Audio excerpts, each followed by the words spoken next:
He was their guy.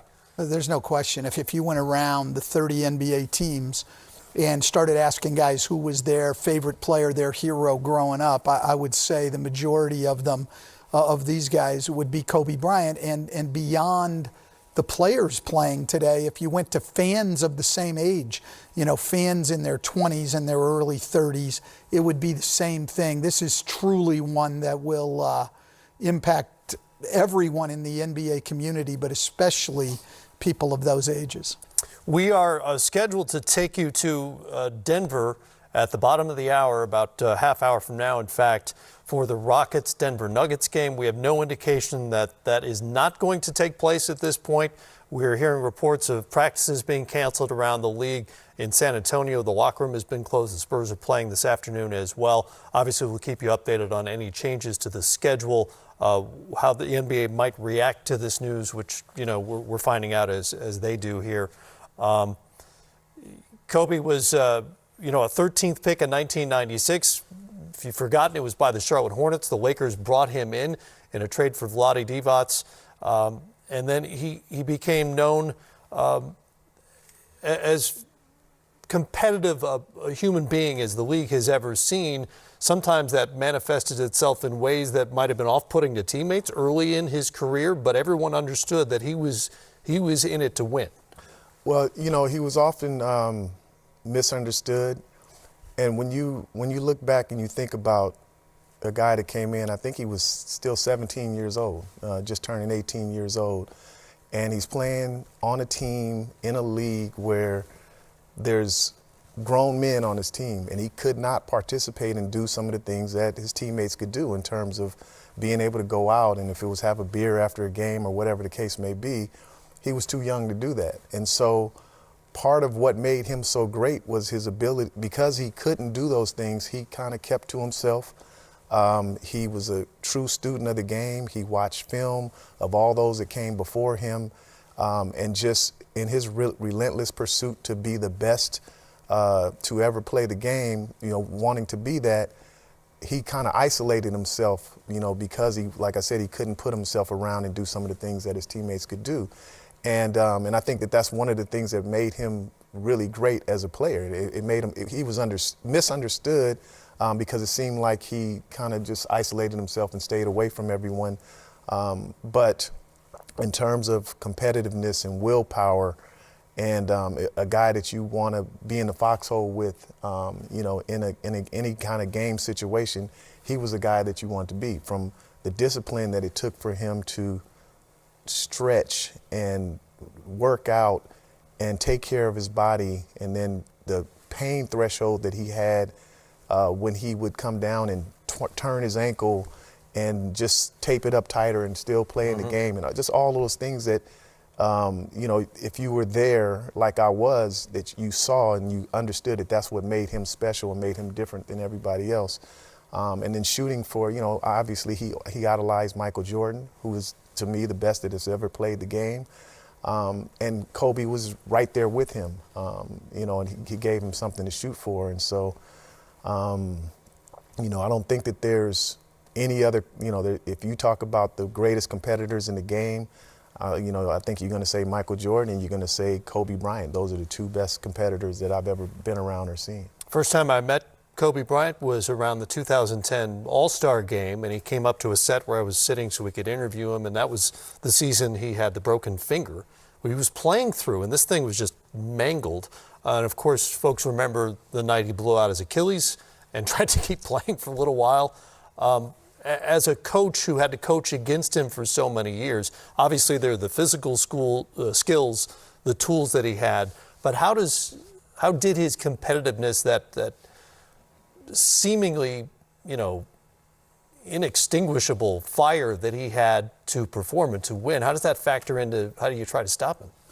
Listen, when I knew how hard it was going to be to ever beat Kobe Bryant, he took, when I was coaching in Orlando, one summer he took his family on vacation to Disney World, and he was having trouble finding a place to work out. He called our general manager, Otis Smith, and said, "Hey, can I come up to your practice facility in the mornings and work out. I'll get up there around 5:30 or 6 in the morning. I'll be gone before your players come in. I just need a place to work. They grew up on a true icon. There have been a lot of great players in this league, but there are very few iconic guys. You know, AI, Michael Jordan, Kobe Bryant, Shaq, you know, I mean, that's of this generation. These are the guys that you're talking about that these guys grew up on. And it's not like this icon died at 65 and has been out of the league for 20 years and it's expected.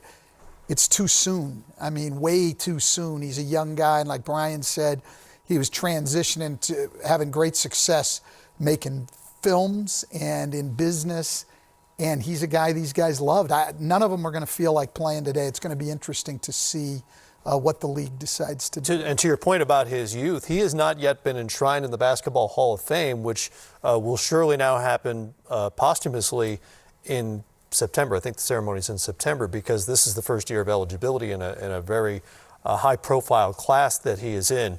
You see the career numbers. It was just last night that LeBron James passed him for third all-time on the career scoring list. In fact, if I'm not mistaken, that was his last tweet. Not that that's the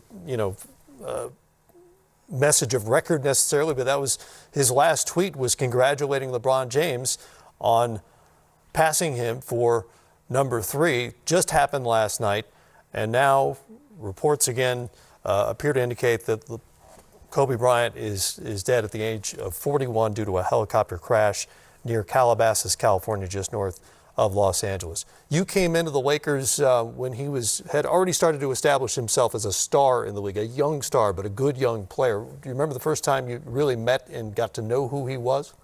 Yeah, I mean, I met him, prior to that, like I said, when he was a little kid, when I played a year over in Italy and I played against his father. Right. But coming to the Lakers, I came in 99-2000 season when Phil Jackson's first year. And ironically, I made the team because he broke his hand at that time. They had 14 guaranteed players on the roster. And I didn't come to camp because I didn't have a guarantee. I was 11 years in the league, and their first preseason game, Kobe actually broke his hand. Phil Jackson called me. I was in Oakland just working out, and he said, "You got 8 weeks to make me cut somebody else on our team while Kobe's hand is healing." And that's actually my story of how I got to the team. But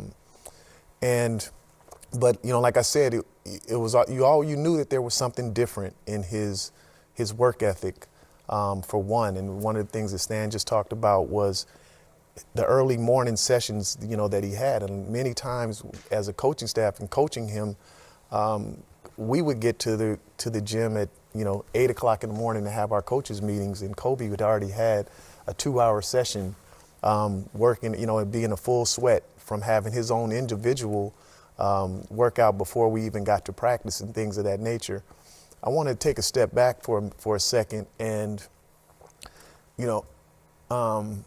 and try to help some of those who feel like I feel right now. I try to, as a man who, I'm 53 years old, and I've dealt with a lot of death in my time. And one of the things that has helped me deal with, my family died in a car accident in 1993. One of the things that kept me going is the fact that while they were here, we lived and we made a lot of memories together. And when they're gone, that's all that you have are the memories that you made while they were here. And for those Kobe fans that are out there that are feeling like I feel right now, just try and think of all the joy that he brought you, making the highlights that you remember, for all the Laker fans, that the championships that he brought, that put smiles on your faces. Those are memories that you're going to have to rely on going forward. And as sad a moment as it may be right now, we were blessed to have such a talented player to bring us the amount of joy and happiness, especially, like I said, for Laker fans and NBA fans as a whole, to have this guy for as long as we did and to be able to witness his greatness on the court, his popularity overseas in China, a guy that can speak fluent Italian and Spanish.